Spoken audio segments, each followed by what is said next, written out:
এখন আমরা পড়ব বুলিয়ান উপপাদ্য।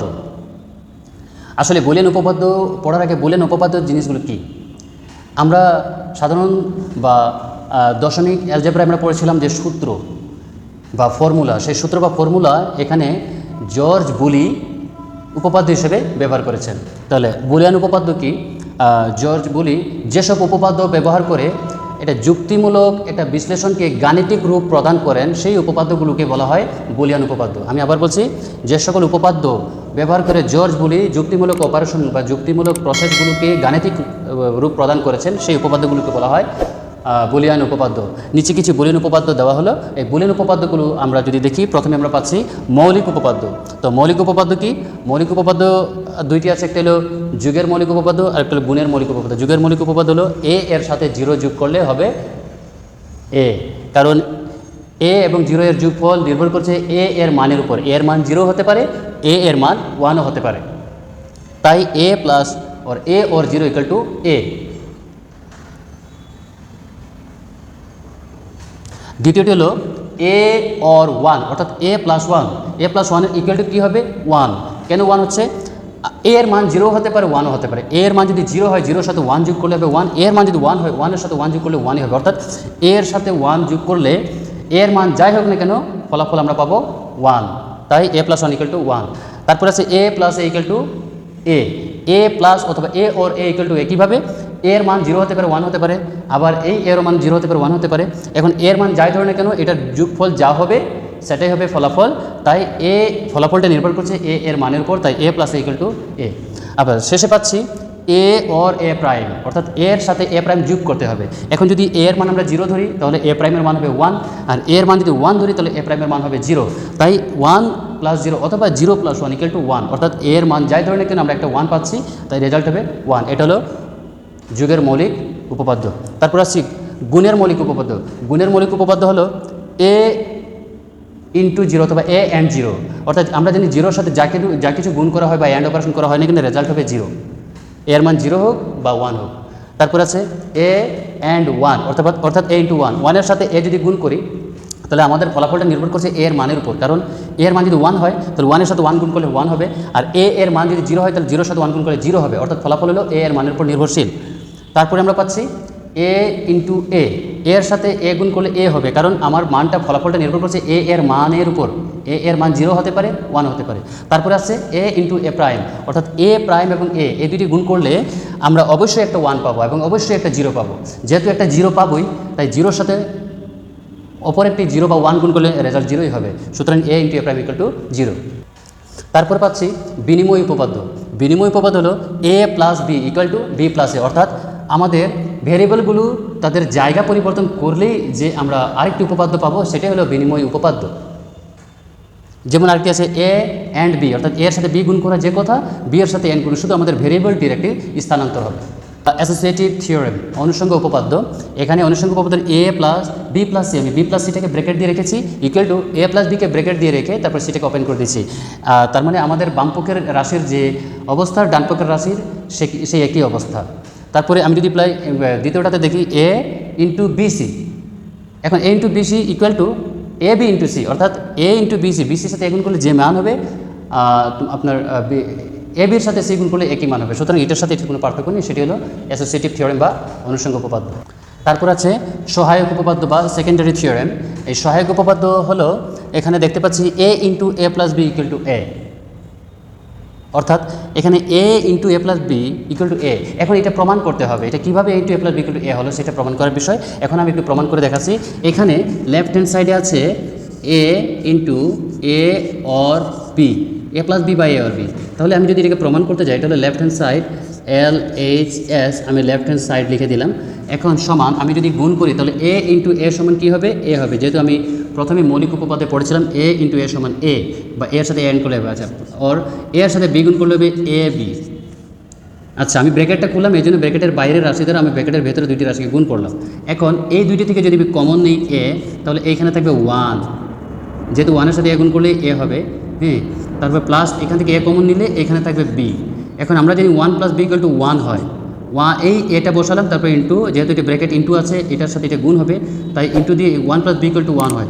আমরা জানি 1 + b, 1-এর সাথে যা কিছুই গুণ করা হোক, a অথবা 1 + b অথবা 1 + c, অথবা 1-এর সাথে যা কিছু অর করা হবে সমান 1 হবে, সুতরাং 1 + b = 1, এবং 1-এর সাথে a গুণ করলে অবশ্যই এখানে a হবে, যেহেতু আমরা মৌলিক উপপাদ্য পড়েছিলাম। তাহলে সহায়ক উপপাদ্যের সূত্র মতে left hand side = right hand side. আশা করি বুঝতে পেরেছ। সহায়ক উপপাদ্যের দ্বিতীয় উপপাদ্যটি হলো a + ab = a। এখন a + ab = a কীভাবে হয়, আমি এখন লেফট হ্যান্ড সাইডটা এখানে করে দেখাচ্ছি। এখানে left hand side a or ab। আমি আগের নিয়ম অনুযায়ী দুইটা থেকে যদি a কমন যায় তাহলে থাকবে 1 + b = এখানে a × 1 + b = 1 সমান a এর সাথে 1 অ্যান্ড অপারেশন করলে বা গুণ করলে a হয়। সুতরাং আমরা বুঝতে পারছি a or ab = a, left hand side = right hand side. এটা হলো 2 নম্বর সূত্র সহায়ক উপপাদ্যের। 3 নম্বর যে সূত্রটা আছে সহায়ক উপপাদ্যের, সেটা হলো a or a' b = a or b।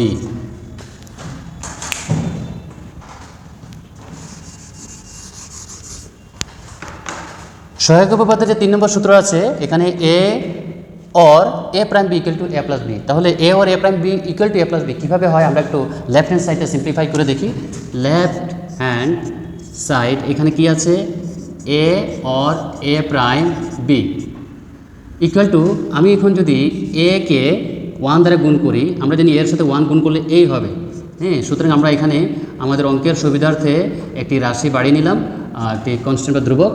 তারপরে 1-এর মান আবার এটা হতে পারে 1 + b, কারণ আমরা যদি 1 + b = 1 হয়, তাই 1-এর পরিবর্তে 1 + b আমরা নিতেই পারি। আচ্ছা, প্লাস a'(b), আচ্ছা এখানে 1 + b এর সাথে যদি আমি a গুণ করি, তাহলে a এর সাথে 1 গুণ করলে a, প্লাস a এর সাথে b গুণ করলে ab, প্লাস a'(b). আমি যদি এখন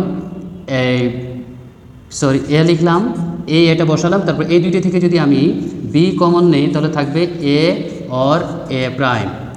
এখন a লিখলাম plus b dot a or a' কি আমরা মৌলিক উপপাদ্য পড়েছিলাম, a এর সাথে a' যোগ করলে অবশ্যই 1 হবে। তো সুতরাং a প্লাস b এর সাথে 1 গুণ করলে b হবে। এটাই হলো আমাদের রাইট হ্যান্ড সাইড। সুতরাং আমরা সহায়ক উপপাদ্যে a or a'(b = a + b প্রমাণ করলাম। আশা করি সবাই বুঝতে পেরেছো। আচ্ছা, সহায়ক উপপাদ্যের আমাদের পরবর্তী যে উপপাদ্যটি আছে সেটা হলো a' or ab = a' or b, অর্থাৎ a' + ab = a' + b। তো আমরা এইটা বাম পক্ষ সমান ডান পক্ষ, left hand side = right hand side কীভাবে হয় আমরা একটু সিম্পলিফাই করে প্রমাণ করি। এখানে লেফট হ্যান্ড সাইড আছে a' or ab। আমি এখন সিম্পলিফাই করি a', আমি আগের মতোই এখানে and 1 ধরলাম, প্লাস ab যেভাবে আছে সেভাবে থাকবে। এখন a', তারপরে 1-এর মান আমি ধরলাম 1 + b প্লাস ab। এখন 1 + b কীভাবে ধরলাম আমি আগেই বলেছি যে 1 + b = 1 হবে, 1 + c = 1 হবে, 1 + a = 1 হবে, অর্থাৎ 1-এর সাথে যা কিছুই অর অপারেশন করা হোক না কেন ফলাফল হবে 1। তাই আমরা এই 1 + a যদি 1 দিতে পারি তাহলে 1 = 1 + a দিতে পারবো। এখানে 1 + b = 1 আছে, তাই 1 = 1 + b দিলাম, তাই 1-এর পরিবর্তে 1 + b দিলাম, আর আমাদের ডান দিকে রাশিতে থাকলো। এখন আমি ব্র্যাকেট খুলবো, তাই a' দ্বারা দুইটিকে গুণ করবো। a' এর সাথে 1 গুণ করলে হবে a', প্লাস a' এর সাথে b গুণ করলে হবে a'(b), তারপরে প্লাস এই abটা যেভাবে আছে সেভাবেই থাকবে হুবহু। এখন আমরা এই দুইটি থেকে কমন নিব, a' থাকবে, প্লাস এই দুইটি থেকে আমি এই দুইটা থেকে কমন নিলে b কমন আসবে, b কমন থাকলে আমার ব্র্যাকেটের ভেতর থেকে যে a' প্লাস a। এখন a' থাকবে, প্লাস a' প্লাস a = আমরা জানি মৌলিক উপপাদ্যে a'-এর সাথে a যোগ করলে বা অর করলে রেজাল্ট হবে 1। সেই 1 b.1 সমান a' or b। এটা হলো রাইট হ্যান্ড সাইড। আশা করি সবাই বুঝতে পেরেছে যে আমাদের কীভাবে এই উপপাদ্যটি বাম পক্ষ সমান ডান পক্ষ হয়। তারপরে সহায়ক উপপাদ্যের আমাদের পরবর্তী উপপাদ্যটি হলো a or a'(b'), অর্থাৎ a + a'(b') = a + b'। তো এটা left hand side = right hand side কীভাবে হয় সেটি প্রমাণ করার জন্য আমাদেরকে লেফট হ্যান্ড সাইডটাকে সিম্পলিফাই করতে হবে। তো এখানে লেফট হ্যান্ড সাইড দেওয়া আছে a or a'(b'). এখন আমি অঙ্ক মিলানোর সুবিধার্থে আমাদেরকে যে কোনো সময় যে কোনো রাশি ধরতে হতে পারে। এ ডট ওয়ান ধরলাম, সরি এইখানে ব্র্যাকেট হবে না, or A prime B prime ধরলাম। এখানে ওয়ান ধরলাম কারণ ওয়ানের সাথে এ গুণ করলে এই হয়, তাই এ ইকুয়াল টু এইটা ধরা যায়। ইকুয়াল টু এখন আমি ওয়ানের মানটা মেলানোর সুবিধার্থে ওয়ান প্লাস বি প্রাইম ধরবো। তাহলে হবে কি, বাইরে থাকবে A prime B prime equal to, এখন আমি এ প্রাইম দ্বারা ব্র্যাকেট খুলবো, তার মানে কি এ প্রাইম দ্বারা এটা এ দ্বারা ব্র্যাকেটের ভেতরে দুইটি রাশিকে গুণ করবো। এ এর সাথে ওয়ান গুণ করলে হবে এ, আর এর সাথে বি প্রাইম গুণ করলে এ B prime plus A B prime, A prime B prime যেভাবে আছে সেভাবে থাকবে। এখন আমি এইটি এ থাকবে, এখন প্লাস এই দুইটি থেকে কমন যাবে বি প্রাইম, বি প্রাইম যেহেতু কমন যাবে তাহলে থাকবে এ অর এ প্রাইম। আশা করি সবাই বুঝতে পারছো। এখানে এ প্রাইমটাকে পরিষ্কার করে দেই, এটা লেখা পরিষ্কার হয়নি, এ প্রাইম। এখন এ और বি প্রাইম যেভাবে থাকবে, এ और এ প্রাইম সমান মৌলিক উপপাদ্য অনুযায়ী এ और এ প্রাইম সমান ওয়ান, ওয়ান হবে। সুতরাং এ বি প্রাইমের সাথে ওয়ান গুণ করলে শুধু বি প্রাইম হবে। এটা হলো আমাদের রাইট হ্যান্ড সাইড। সুতরাং A or A prime B prime equal to A or B prime, left hand side equal to right hand side প্রমাণিত। এইগুলো হলো সহায়ক উপপাদ্য। আর সহায়ক উপপাদ্যের সবসময় আমরা যদি বীজগণিতীয় কোনো বুলিয়ান অ্যালজেব্রা পাই, তখন সেখানে আমরা এইটার জায়গায় অর্থাৎ লেফট হ্যান্ড সাইডের জায়গায় রাইট হ্যান্ড সাইড লিখতে পারবো, রাইট হ্যান্ড সাইডের জায়গায় লেফট হ্যান্ড সাইড লিখতে পারবো। সেটা বোঝানোর সুবিধার্থে তোমাদেরকে অনেক সময় সিম্পলিফাই করা লাগতে পারে। তারপরে আসবে দ্বৈতপূরক। দ্বৈতপূরক হলো কি, ডবল কমপ্লিমেন্ট। ডবল কমপ্লিমেন্ট বলতে কি বোঝায়, আমরা জানি ওয়ানকে কমপ্লিমেন্ট করলে হবে জিরো, আর জিরোকে কমপ্লিমেন্ট করলে হবে ওয়ান।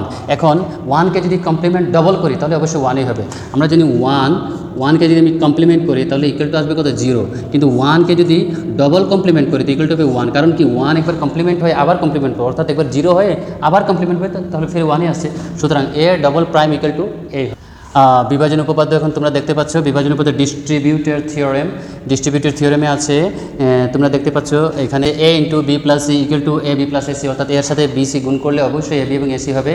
এটা সিম্পলিফাই করার কোনো প্রয়োজন নেই। তারপরে দুই নম্বরটি আছে এ অর বা A plus B C equal to A plus B into A plus C, অর্থাৎ A plus B into plus C. আমাদেরকে এখানে যদি সিম্পলিফাই করতে হয় তাহলে ডান সাইডেটা সিম্পলিফাই করবো। ডান সাইডেটা সিম্পলিফাই করলে আমরা ব্র্যাকেটের দুইটিকে গুণ করব, গুণ করার পরে আমাদের সিম্পলিফাই করলে অবশ্যই এ প্লাস বি সি চলে আসবে। আর তারপরে আছে আগের অঙ্কটি সিম্পলিফাই করি। এখানে দুই নম্বরটি দেখতে পাচ্ছি A plus B C equal to A plus B into A plus C. এখন এটা কীভাবে সিম্পলিফাই করবো, যেহেতু এটা বড় আছে রাইট হ্যান্ড সাইড, তো আমরা রাইট হ্যান্ড সাইড সিম্পলিফাই করি। রাইট হ্যান্ড সাইড, তো এখানে আছে A plus B into A plus C. আমি এটাকে সিম্পলিফাই করবো। এখন যদি আমি এ দ্বারা গুণ করি এ কে, তাহলে এ হবে, প্লাস এর দ্বারা বিকে গুণ করলে এ বি হবে। এখন সি দ্বারা গুণ করলে একে এ সি হবে, প্লাস সি দ্বারা বিকে গুণ করলে বি সি হবে। এখন আমি এই ব্র্যাকেটের দুইটি অংশ গুণ করলাম, এটা দ্বারা এটিকে গুণ করলাম, আমি এ দ্বারা দুইটিকে গুণ করলাম, তারপরে সি দ্বারা দুইটিকে গুণ করলাম। আচ্ছা, গুণ করার পরে এখন আমরা যেটা পাচ্ছি সেটা হলো, প্রথমে আমি এ প্লাস বি থেকে আমি এই তিনটা থেকে আমি প্রথমে এই দুইটা থেকে যদি কমন নেই এ, তাহলে থাকবে ওয়ান প্লাস বি প্লাস এখানে এ সি থাকবে প্লাস বি সি থাকবে। আমি যদি এই দুইটা আবার যোগ করি, one plus B equal to one হয়, ওয়ানের সাথে গুণ করলে এ হবে, ব্র্যাকেট হবে না, এ হবে plus A C plus B C. এখন এই দুইটা থেকে অর্থাৎ প্রথম দুইটা রাশি থেকে যদি এ কমন নেই তাহলে থাকবে one plus C plus B C, যেভাবে আছে সেভাবে থাকবে, সমান এই one plus C equal to one হয়, ওয়ানের সাথে গুণ করলে এই হবে ওয়ান প্লাস বি সি, অর্থাৎ A into B plus C, A plus B into A plus C equal to A plus B C, left hand side equal to right hand side প্রমাণিত। তারপরের যে উপপাদ্যটি আছে A prime or A B prime equal to A prime or B prime, অর্থাৎ A prime plus A B prime equal to A prime plus B prime. এটা এখন আমাদেরকে প্রমাণ করতে হবে। এই প্রমাণ করতে আমাদেরকে লেফট হ্যান্ড সাইডটা সিম্পলিফাই করতে হবে। লেফট হ্যান্ড সাইডে আছে A prime plus left hand side A prime plus A B prime সমান সমান, আমাদের জানি এ প্রাইম ইন্টু ওয়ান দেওয়া যাবে আমাদের প্রয়োজনের স্বার্থে, তাই এ বি প্রাইম ইকুয়াল টু এখন এ প্রাইম, এখন ওয়ানের জায়গায় আমরা ওয়ান প্লাস বি প্রাইম দিব, কারণ আমাদেরকে চলক মেলাতে হবে, সমান। এখন আমি যদি ব্র্যাকেট খুলে দিই তাহলে এ প্রাইম দ্বারা গুণ করতে হবে ব্র্যাকেটের ভিতর অংশটিকে, এ প্রাইমের সাথে ওয়ান গুণ করলে এ প্রাইম হবে, এ প্রাইমের সাথে বি প্রাইম গুণ করলে এ প্রাইম বি প্রাইম হবে, প্লাস এ বি প্রাইম হবে, সমান এ প্রাইম থাকবে প্লাস এই দুইটি থেকে যদি আমি বি প্রাইম কমন নেই তাহলে থাকবে এ প্রাইম প্লাস এ, সমান এ প্রাইম প্লাস এ সমান ওয়ান। আমরা এই এ প্রাইম লিখে নিব প্লাস বি প্রাইম লিখে নিব, A prime plus A equal to one আমরা মৌলিক উপপাদ্যে পড়েছিলাম, তো ওয়ানের সাথে বি প্রাইম গুণ করলে বি প্রাইম হবে, তাহলে left hand side equal to right hand side প্রমাণিত। আশা করি সবাই বুঝতে পেরেছে।